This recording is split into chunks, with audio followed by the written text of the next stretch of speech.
Hi guys, welcome or welcome back to my channel. I hope you're having a wonderful day today. I thought that today I would start to read some of the books that have been on my bookshelf for the longest. Now, I have 5 books in particular that I know for a fact have been on my bookshelf for almost 10 years. So I think that giving myself this opportunity to at least sample them to see if I would like them or whether I need to get rid of them will help get them off my shelf if I don't like them. That way it leaves room for books that I will really enjoy.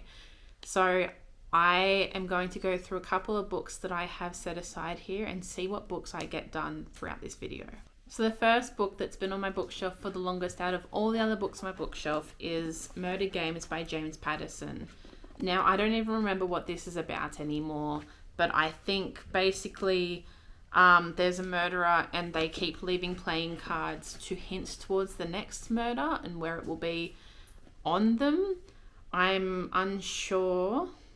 So the only thing that links the crimes is the playing cards left behind. Otherwise, the murder victims seem to be complete strangers. I have had this book on my bookshelves since 2016, 2017.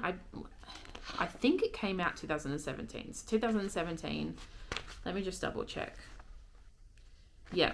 So first published in 2017. I've had it as long as it's been out. So I bought it because it looked interesting. The cover looked interesting and I thought that I would enjoy it.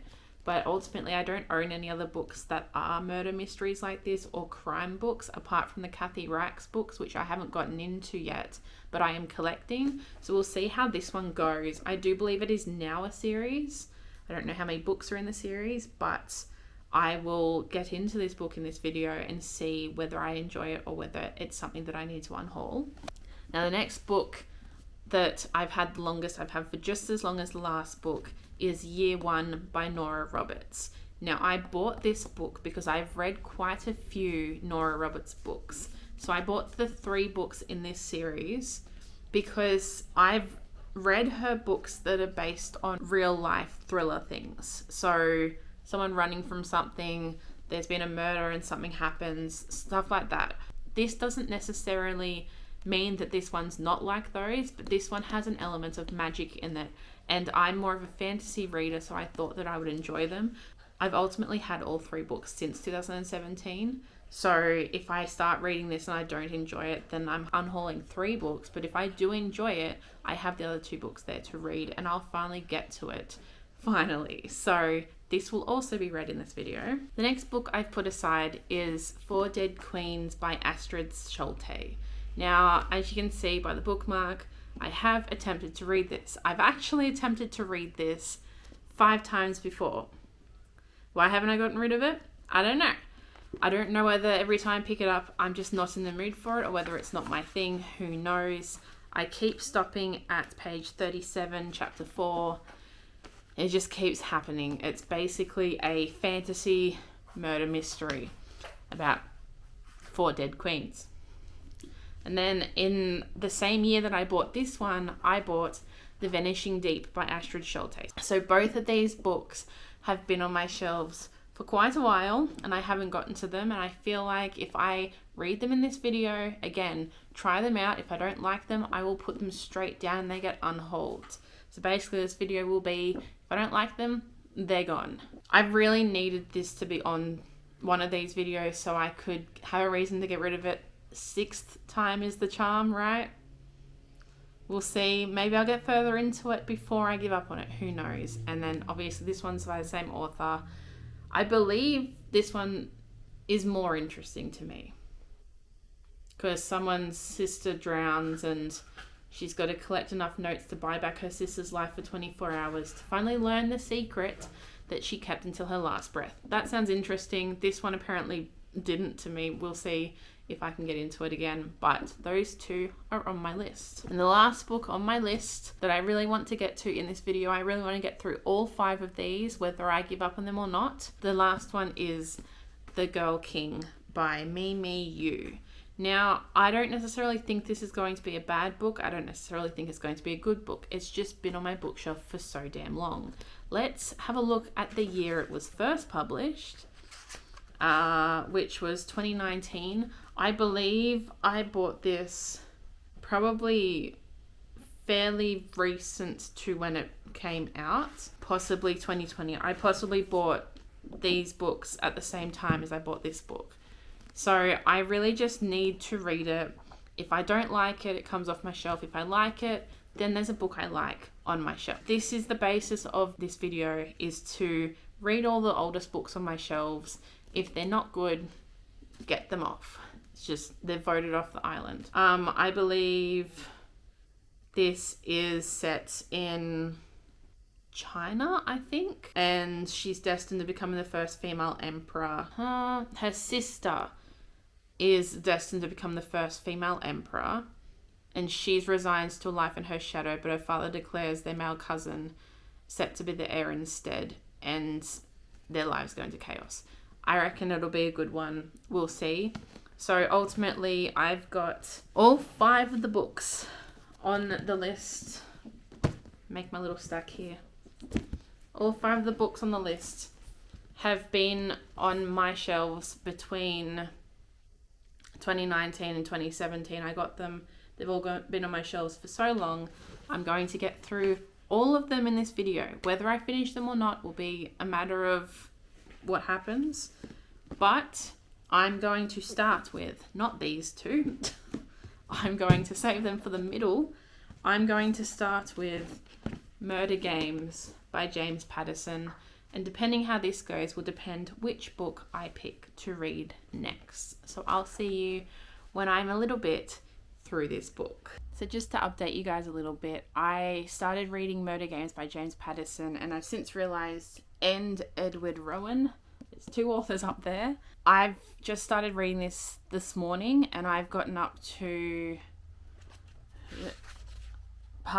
book 3, I should say. I've gotten up to book 3, which is chapter 49 on page 150. So far, I'm actually pleasantly surprised. I'm really enjoying this. I'm enjoying the fact that we're sort of going into a little bit of behavioural analysis, which I really enjoy in a lot of crime shows that I watch. So the main character is basically hang on, I wrote it down.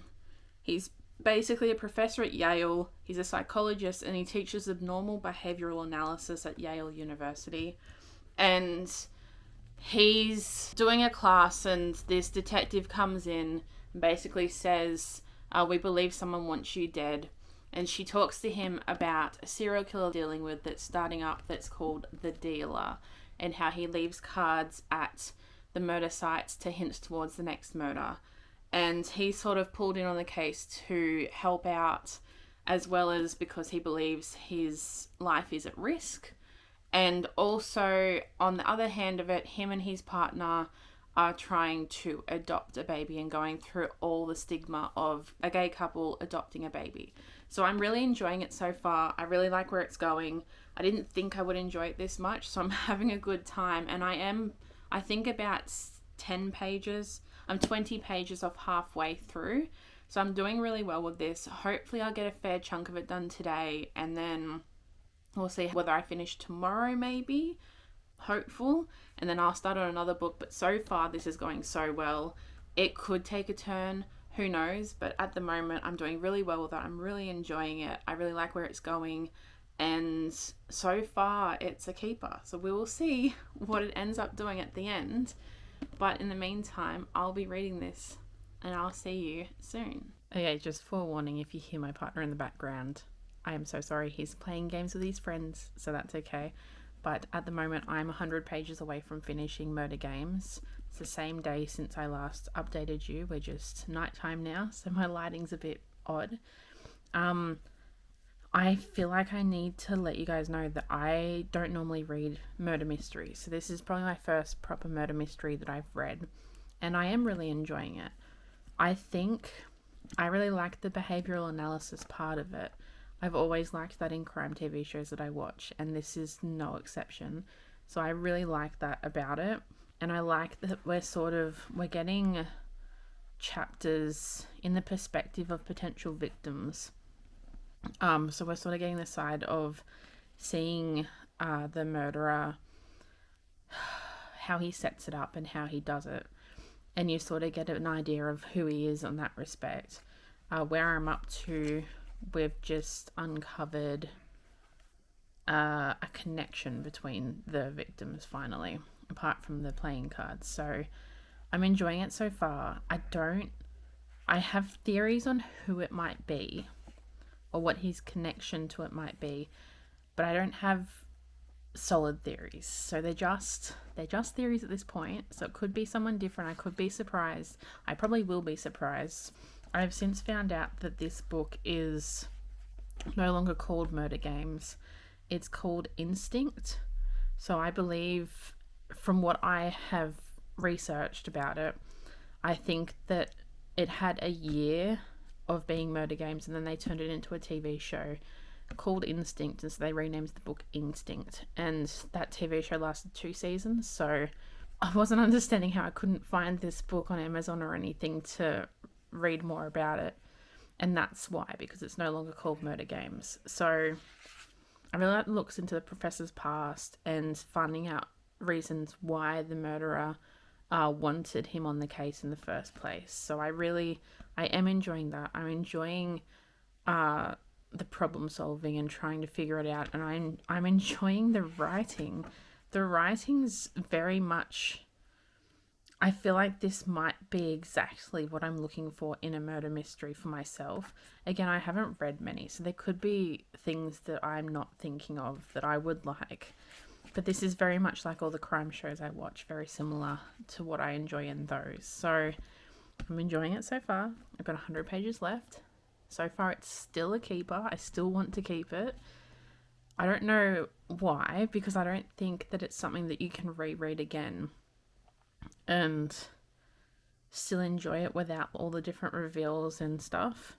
I haven't been shocked by anything, but right at the moment, it's good. Even great, if I do say so myself. And I guess I'll figure out what happens at the end. So whether I finish it today or tomorrow, you will see me tomorrow, because I'm done filming for the night. But you will see me tomorrow with my thoughts on this book and what I thought of it. And you'll just have to wait and see, because I am very excited to finish this. So it's now the next morning, and last night, right before midnight, I finished Murder Games by James Patterson and Howard Ruffin. I think that's his name. And I'm going to give my proper thoughts at the end of the video for every book that I've read and their ratings and everything. But I will say that this one was a positive one. I appreciated how it was written and what was happening. I do need to clarify though, earlier I said this is my first murder mystery. It's not really a murder mystery, it's more a crime fiction novel. So, more thriller, mystery, crime fiction than murder mystery, but that's okay. I very much appreciated how it ended, because after we figured out who it was and all of that got wrapped up, and there was a happy ending for the professor at the end as well, but it also set up for more. So I know when this initially came out, it was meant to be a standalone, and then they decided to make it a series. And so I think 2 more books were written. Like, this one got changed to Instinct, and 2 more books were written in the series. I don't understand how it could have been a standalone for the way that it ended anyway. I think it was definitely setting up for something more, because there's certain things about the professor that were revealed that weren't fully revealed, so they were hinted to, so it was definitely setting up for something more. So I don't know how this was initially a standalone, but anyway, that's neither here nor there. I really enjoyed it. I really liked it, and honestly, it was something that I read it within 24 hours. So it's something that hooked me. The chapters were so short, and they kept ending on like tiny little cliffhangers that made me want to keep reading. And it was very hard to put down because of that, which to me means that it's clearly a good book, and the writing didn't make me cringe. I didn't roll my eyes. So there's something good to say about that. But again, I will give my final thoughts at the end, my rating and whether it will stay or go at the end. But I did this morning also read the first 4 chapters of 4 Dead Queens by Astrid Schulte. So, as I said at the start of the video, this is a book that I've tried to read 3 to 5 times, and I've always stopped at chapter 4. Now, I'm now stopped at chapter 4 again before I continue, and I am sitting here thinking, why did I stop at chapter 4? Because the way chapter 3 ends, you'd think I'd want to find out what happened next, but clearly it wasn't vibing with me at the time. I'm going to try and get to halfway. So I think halfway is 208 pages, 209 pages maybe. So if I get, without looking, if I get to that far in and I'm still not enjoying it, it will probably be a solid DNF, but I'm going to give it a chance. I'm going to give it the best chance. I've seen great reviews about this book. It is young adult. It is a fantasy murder mystery. I've seen fantastic reviews about it. And so far, in the 3 chapters that I've read, because I'm up to chapter 4, in those 3 chapters, one, not a spoiler because the title is 4 Dead Queens. One of the queens is dead, and I don't think people know about it yet. I think we're about to find the body in chapter 4. I have heard people say really good things about it. I have heard people say bad things about it because they were frustrated at certain things. But at the moment, I have no thoughts because I basically just read the same stuff I've read before. I've just reminded myself of it. So the main character is a 17-year-old and she's a thief. And I believe, because this is in the first chapter, I don't think it's a spoiler, she's just stolen a comms case where they have comms chips in it that, did she say you put them on your tongue or something and you experience one of the other kingdoms or the quadrants. So in this world, there are 4 queens and they're each queens of their own quadrant and they're all separated. I believe their quote is together but apart or something. So they're not meant to go into each other's quadrants and they all rule their own one, but their throne room is divided. There's, at the start of this book, each queen has a certain role. So we've got a map here, which I don't know if you can see any of that, but there's a map because typical fantasy book, she's got a map. I believe at the start of it, there was written, so all the quadrants are written out there and the queens that rule it and the rules of those quadrants. So, for example, the first queen that we meet is a part of, Archaea, the top one. So it's part of Archaea and they're known for agricultural stuff. Hard work and nature, and they revoke technology. The second one is a frozen quadrant that values technology, evolution, and harmonious society. And then you've got a coastal quadrant that values commerce, curiosity, and exploration. And the last one is the pleasure quadrant, which values frivolity, music, art, and entertainment. So there are certain queenly laws that are written out that all the queens must abide by. And that's where I'm up to at the moment. And I'll see how we go throughout. But I'm going to continue and see whether I am still interested in this or not. Hello. It has been a minute. So this is going to be the part of the video where we start to get a lot more serious with it. So last I checked in, I was reading 4 Dead Queens by Astrid Schulte. And I was trying to get to 50% of the way through before I made a decision on what I wanted to do about it, like whether I wanted to put it down or continue. I thought that I had some good momentum and I thought that I was enjoying it and getting through it. But I said to myself at the start of this video, if a book was taking me longer than I thought because I was putting it down and not wanting to pick it up, that I would just get rid of it. especially for this book that I've tried to read 5 times before.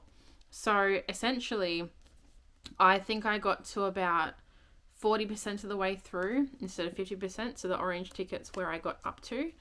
So I got 40% of the way through. I honestly don't know why I'm struggling with it.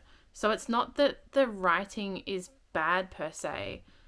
It's very slow. The world building is quite slow, and I think that I need to be in a certain mindset for it, because we're reading a book that has so many different tropes and genres mashed into it to make this big soup of sorts, that it's almost trying too hard to be all of those things.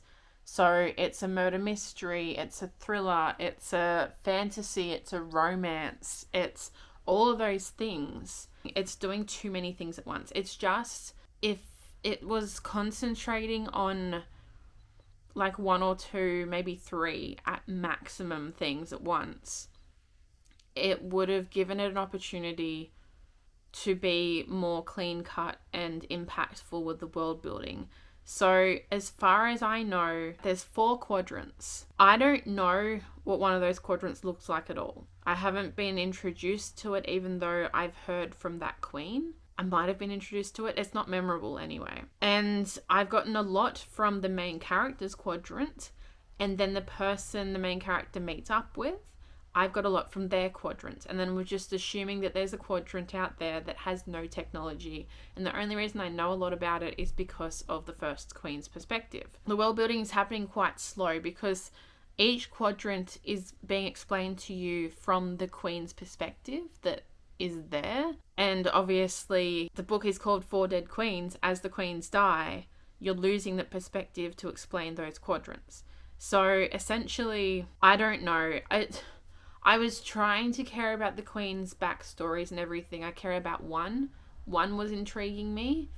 And then she brought out that she was in a gay relationship with another woman, and that got brushed under the rug. So it rubbed me the wrong way then. So I was enjoying her perspective, but then the biggest part of her, I feel, got brushed under the rug a little bit. But I shouldn't look too much into that, but that's just how I felt at the time. I also feel that the main character and the guy she meets up with throughout, they fall in love very quickly. For their characters, I don't feel like they should have. Like, he is from a quadrant where they're taught not to feel emotions. You're going to tell me that he fell in love really quickly when he's not used to feeling emotions. He was trained not to feel emotions. And also in his quadrant, they don't marry for love. They marry for genetics. It just didn't match those characters. Also, the main character being, like, the things that she's gone through, she is not one to trust people. So I don't understand how they fell in love so quickly. So that threw me off a little bit. The main character also rubbed me the wrong way when I first got introduced to her, because she knocked an old guy's cane out from under him.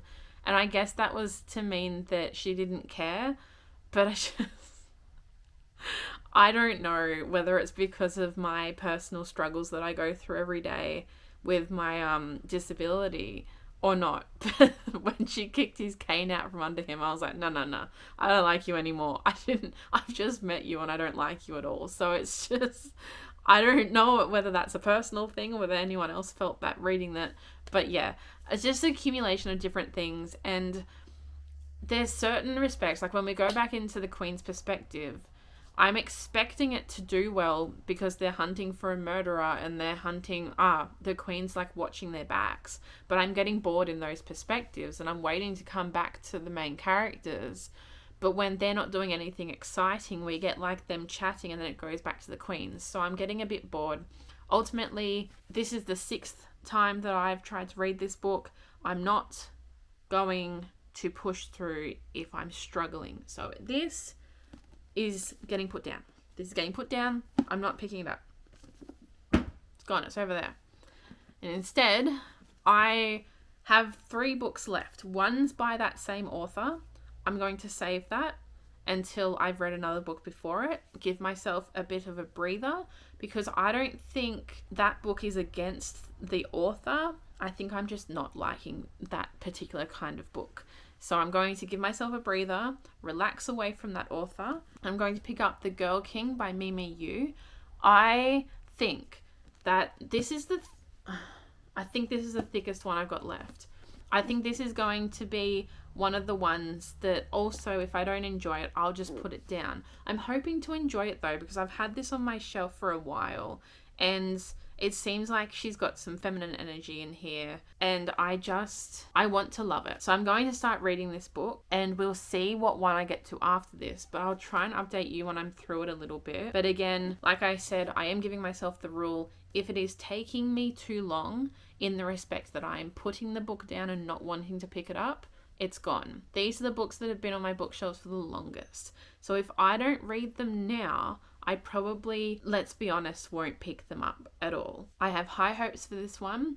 I'm hoping it's as good as I initially thought it was when it came out. I do know though that out of all the books I own, this is the lowest rated on Goodreads. So we'll see how I go with it, and hopefully I'll enjoy it. But if not, it just means that this video is a little bit shorter than it would have been. So I will update you soon about this one. Let's see what I think. Okay, so let's talk about The Girl King by Mimi Yu. At the moment, I am 125 pages into it, and that puts me at chapter 10, I think. Yep, chapter 10. I'm not going to lie to you, I got quite bored with it because it's going so slow, and it's not slow necessarily because of world building or anything. It's slow because we're changing between perspectives and trying to get to know each person's perspective and their character through those perspectives. And I was about to put it down and just DNF it and not pick it up, but I decided to read one more chapter, and it has started to get a little bit more interesting. So some of the high stakes are coming into it a bit more. So I think I'm going to give it until maybe 100 more pages. I'll give it, and then if it's still not capturing me, I might put it down and just pick up the next book, because I'm not going to linger on something that I'm going to have to fight through. Like, I'm currently mid book slump. I'm having trouble with books. So if a book is fighting against me so hard, I'm just going to put it down. And in this video, when I put the book down, it's leaving my bookshelf forever. I'll see if it gets better from here.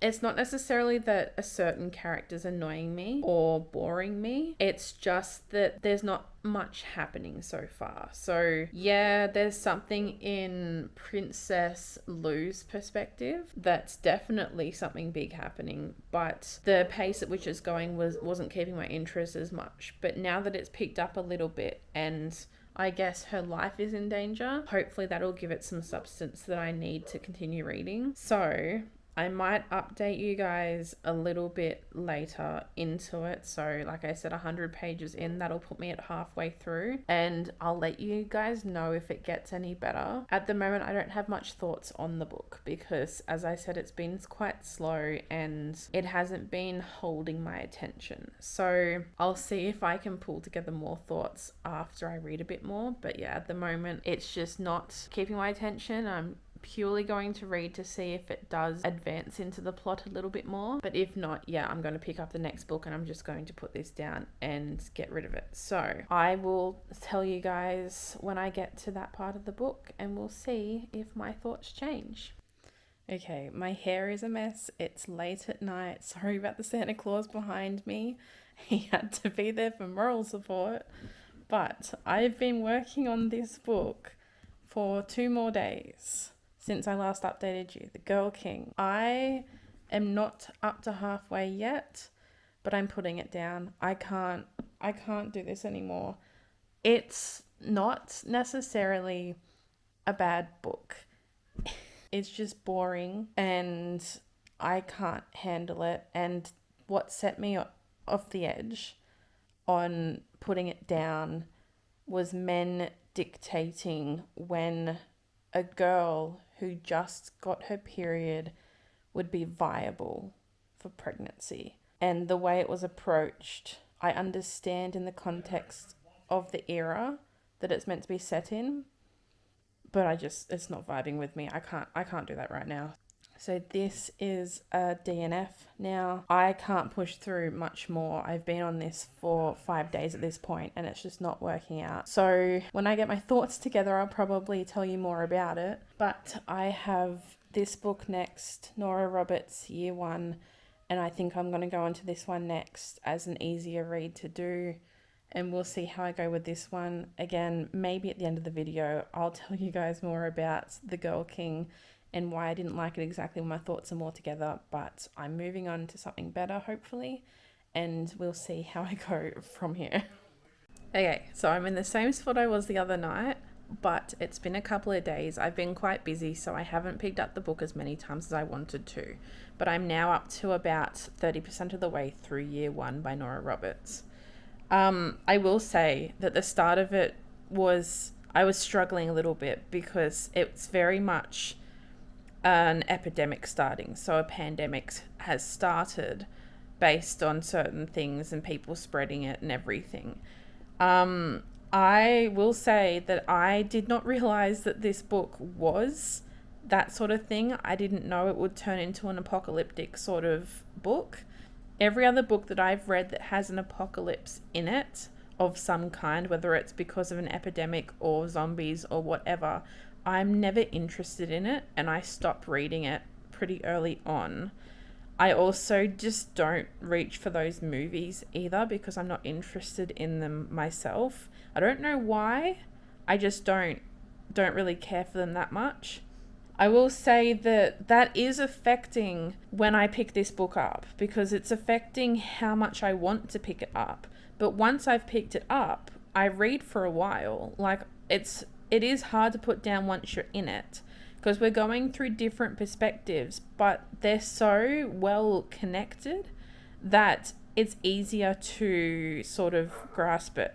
So even though there is the perspective of a news anchor, she's doing something and then it sort of connects in the way to another person that they're watching that news anchor on TV and then what they're doing after that. And then they go on a whole thing where they're trying to get out of the city, and then it connects to, at the same time that this is happening across the city, this person is doing this. So they all connect really well together and it flows really well. I'm just honestly, I don't know what I'm thinking at the moment. I think that I could probably finish this book completely fine. I don't think that I'm going to DNF it. I don't have that feeling that I'm hating it. It's just going to be a little bit slower for me to get through, especially because I've got so many things that I'm doing work-wise at the moment. So I'm hoping to get a fair chunk of this done today. I'm having a bit more of a chilled out, relaxed day today because my fatigue levels are not fantastic for my body at the moment.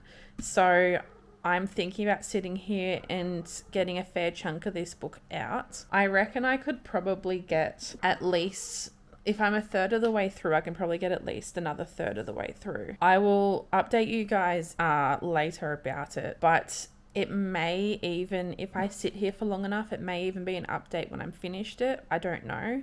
But at this stage, I'm not quite sure what I'm thinking. Like I said, when I'm reading it, it's good and it hooks me. And there's nothing wrong with the writing that I can find. It's just purely that in the back of my mind, I have this voice going, you don't typically like these things, so why do you like this? And it's a little bit irritating that I keep thinking that. But there are magical elements. There are people that are gaining powers and different things. And we have gotten a mention of fairies and elves, but it's sort of set in an urban setting. So it's one of those books that's like an apocalyptic book, and because of this epidemic, they're starting to blame it on the people with powers that they're calling the uncanny. So in that respect, it is different from anything that I've personally read myself. But yeah, it's just the apocalyptic feeling. And definitely it was, in hindsight after COVID, affects me a lot differently when I'm reading about pandemics and everything and the spread of them and how many people are dying and the outbreaks into certain cities. It did affect me a little bit different than it would have if I had have read this when I bought it. In that respect, like I said, I am enjoying it once I've got it in my hands. It's just picking it up. So I guess I'll just keep reading. I'll see how I go. I'm currently on chapter 9. I'm hoping that it does well. I think there's 24 chapters. They are quite long chapters, but not too long. They're sort of in the middle for length. So I don't see why I couldn't get through a lot of this, but we'll see how I go. And I'll update you guys later. It could well be that the next update is when I finish it. Who knows? I don't know how long this video is starting to get with all the books, and I've still got another book after this to read. But yeah, I'll just see how it goes. But at the moment, it's neither here nor there. I don't dislike it. I don't love it. I'm sort of in the middle at the moment, so we'll see how it goes. And it will also dictate whether I read the rest of the series, because there's 3 books in this series. So I'll get straight into this now. Okay, so I know that I may not look the best at the moment. I was laying down finishing off Year 1 by Nora Roberts. So my braided hair is probably a little bit all over the place, but it's okay because I'm just trying to get my thoughts out while they're fresh. So I've just finished Year 1 by Nora Roberts. Now, I said earlier that I have trouble with apocalyptic movies and books, and I don't seem interested in them. I don't think it's that I find them horrible to read, it's just I'm not interested. Also with pandemic sort of things, like this book came out before COVID, but it's definitely got an epidemic in it that is causing the apocalyptic events. So I was a bit tentative to keep going throughout this book with those 2 themes, but there was something that was holding me there that was making me keep reading, because before this I had 2 books that I DNF'd and couldn't get through, and I honestly thought that I would have trouble with this one because of that. It showed me it doesn't. So Nora Roberts, for me, whether she writes a great book or a mid book for me, she's always a writer that I can't really put the book down, or I keep thinking about the characters in the books. I haven't read a lot of her books, but the ones I have read, that's what I've felt. So as I kept reading, I was getting attached to the characters and the different perspectives. We were following multiple different perspectives, and as the book went on, they formed into 2 different perspectives because some of the groups merged together. And it was still easy to read, and I was getting really into it. And just the idea of the people with powers in this world was really interesting to me, because in this world, they call the people with powers uncanny. I believe the people that started calling them uncanny were people that were against them. It's sort of, I think the uncanny are made up of witches and fairies and elves, but also just people that have sort of powers like that. I don't know all of them, because even though I just finished the book, there's so many different types of them that I probably couldn't list them off the top of my head, but you can imagine how many there are. There are also like tiny little fairies that are like little, sort of look like fireflies that like float around when there's like goodness about. So it's just those sorts of things. Now, what I'm thinking when I'm reading this book is I'm like getting attached to the characters and everything, and we're following their journey of escaping the cities, and after the doom, which is the pandemic, has gone through, basically annihilated half the population, like the world population. They're escaping the city and trying to find safe places. Once all the different groups got together, it did become confusing to focus on who was who, because there were so many different perspectives. So, for example, I think the main thing that confused me was there was a guy named Bill Anderson, and the first group came across Bill Anderson, but the second group came across Will Anderson, his son. So by the time they came together and they were talking about their experiences with Bill versus Will, I was mixing them up because the names were so similar that I kept having to decipher who was who again and who was on whose journey together. And it did get a little bit confusing then, but I stuck with it because at that point they were settled in a place together that they felt safe in. Now, obviously, this is a sort of book where you shouldn't feel safe for too long. You shouldn't feel secure for too long. Something's going to go wrong. And my favorite character did not show up until the last 5 chapters. And I'm hoping he's in the future books because I believe the characters he's around are in the next few books.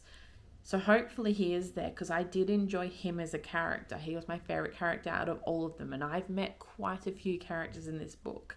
I will say, though, that I understand that if humanity went completely down the drain and this happened in real life, we'd probably have similar scenarios, unfortunately, that were happening in this book. But if you're wanting to read this book, do be warned of trigger warning. So there's a lot of mentions of sexual assault, and there's a lot of mentions of murder and mutilation. So some of them are portrayed, but most of them are mentions of things that are happening or that have happened to other people. And that's just something that I know as someone who can read quite dark things and as someone who has read dark things and has been okay, these ones did affect me a lot more than normal. I don't know whether it's because it was in an urban sort of setting where it was half like the real world that we live in and half powers.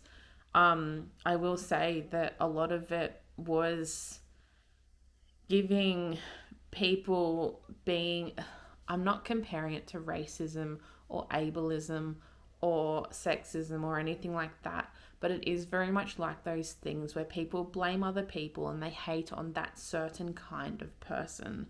So obviously they blamed this epidemic on the uncannies, and that's where the hatred came from, and everything that comes from that is quite triggering. So just be careful with yourself and what you know you can handle.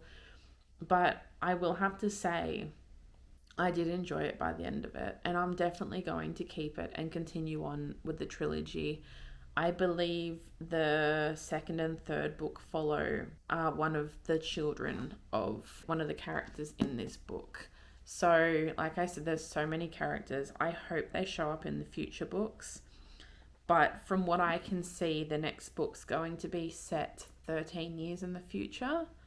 I don't know whether they're going to build towards that or not, but 13 years in the future is probably where it's going to be most of the book. So I don't know who will remain in this one, but as the book title says, year one, this is basically the entire first year of the new world once the epidemic started. But yeah, I enjoyed it by the end of it. When I started it, I was enjoying it, but I didn't think that I would rate it as highly as I'm rating it at the end of it. This gives more depth and building blocks than a lot of other books that I've read of hers. So I think the first book I properly read of hers was Identity, which was following a woman that was escaping a serial killer that had tried to kill her, had killed her friend instead, and has stolen her identity and was trying to hunt her down. That book was good in itself as well, but it lost the elements when it came to the chemistry of the love interests together. Whereas in this book, she has definitely shown the love between people as well as the hatred between people, and you can tell the difference. And I honestly think that none of it was rushed. So yes, there were parts that skipped over things, but in the way that it was done was like it was necessary. So I did enjoy it. I am rating it 4 stars because I do think, honestly, that it's exactly what it should have been for a book that's building up a world like this, and that is coming from someone who doesn't typically like these styles of things. So I don't know what that says about me, but that's where we're at. Now, moving on, you will notice that if you remember the start of this video, because I'm sure it's not that long ago, that I said that I had a 5th book that I wanted to read, which was The Vanishing Deep by Astrid Schulte. Now, I had to give myself a lot of thinking time. This is the same author as Four Dead Queens. And I do remember saying at the start of this video that I think I'd be more interested in this.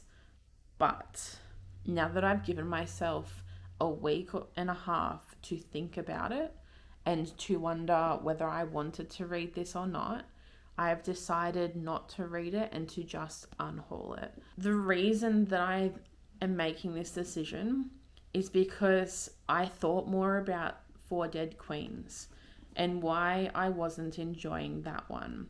And I do think that maybe it's the writing style that I wasn't getting. And at the end of the day, I am, as I've mentioned before, right in the middle of a book slump where I'm having a lot of trouble reading. I'm not reading at the pace that I want to read and that I need to read to get through what I want to read. So I'm not going to push myself through this book just because I want to see what it's like. At the end of the day, if I get the desire to read it down the track, I will source this book out again and I will read it.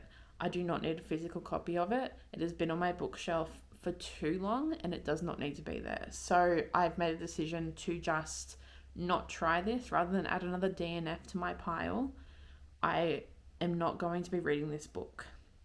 So let me just vaguely go over the other books that I read for this video. Okay, first thing that I read obviously was Murder Games by James Patterson. I really enjoyed this book. I really liked the concept of it. I'm not going to lie to you, sitting here not prepared for the end of this video, I don't remember an amazing amount about it, but I do know that I really enjoyed the behavioral analysis. I enjoyed the high stakes of the whole thing, and I will be sourcing out books like this that I could like in the future. So I rated this one 4 stars as well. I don't know whether I will get the same feeling that I got in this book in the next 2 books in this series, but if I can find books that are like this, I'd love to get into them because this is definitely something that I think is my style of crime fiction. I want to get into the head of the serial killer, the psychopath, and see what they're thinking and their reasoning and try and sort of delve into that a bit. So I think that if I find something like this again and read it, that can establish whether that's the sort of crime fiction I'm into and whether I can expand on that then. This is a good stepping stone into a new genre for me, and I really appreciate that. And I'm going to keep this on my bookshelf to go back to, if only just to go back to read certain things that I liked about it or to reread the whole thing. I really enjoyed this one more than I thought I would. So the next book I picked up was obviously Four Dead Queens. I do not regret putting this down and DNFing it. Honestly, I think if I had have pushed through this, I wouldn't have felt like reading anymore this month. It would have stopped me in my tracks. It could have gotten more interesting. I don't know. It could have introduced new characters, made me understand it better. But the point that I was at, we had insta-love with 2 characters that shouldn't have been insta-love. We had characters I should have cared about, but I ultimately didn't. I don't know whether that's because the world building, but the character building was also slow.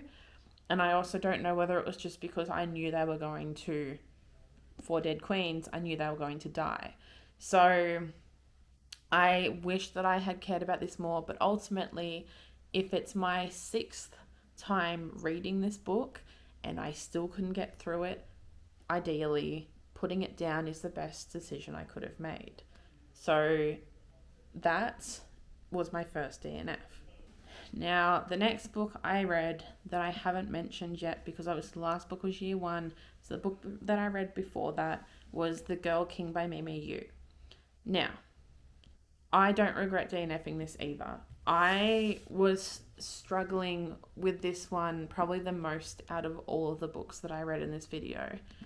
I think I could have enjoyed it more if I understood it more. So the way it starts is confusing to me.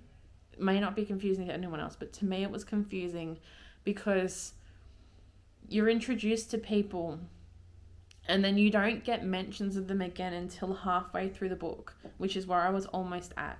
You don't get mentions of them again until then. And I assume they're going to come into the story eventually, but you get thrown at them and then you come back to another person, and then you've got 3 perspectives that you're trying to follow. So you're following the older sister, which is the heir to the throne, the younger sister, and you're following a wolf shifter who hasn't shifted yet. I think that the most interesting perspective was the male wolf shifter. And that was only in 1 chapter of his perspective. The rest of the chapters in his perspective, I had a lot of trouble with. I did love how he transformed into a wolf. I loved that it's basically like the wolf approaching him and then they merge together and become one. I really appreciated that. I love that concept, and I'd love to read that in another book. Ultimately, this was slow and unfortunately boring for me. And there were things that made me cringe in it, and certain people that made me feel, for lack of a better word, icky. They made me feel icky. And like you saw when I decided to put this down, it took, as soon as, without spoiling anything, as soon as the younger princess was the only one that someone could wed to take over the kingdom, they started to straight away discuss her fertility. Now, I'm okay with that. I've read things like that.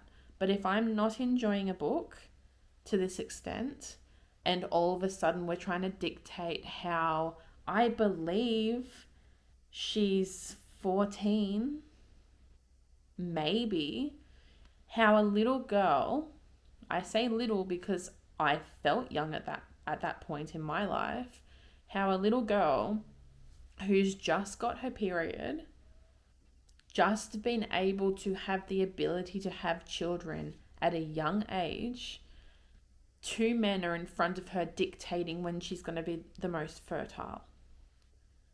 And I couldn't do it anymore. And that could be a personal preference, but I also believe, because I've read things like that before that are historically accurate to certain time periods, I believe that because I didn't appreciate the book and I wasn't enjoying the book anyway, that just pushed me over the edge and I had to put it down.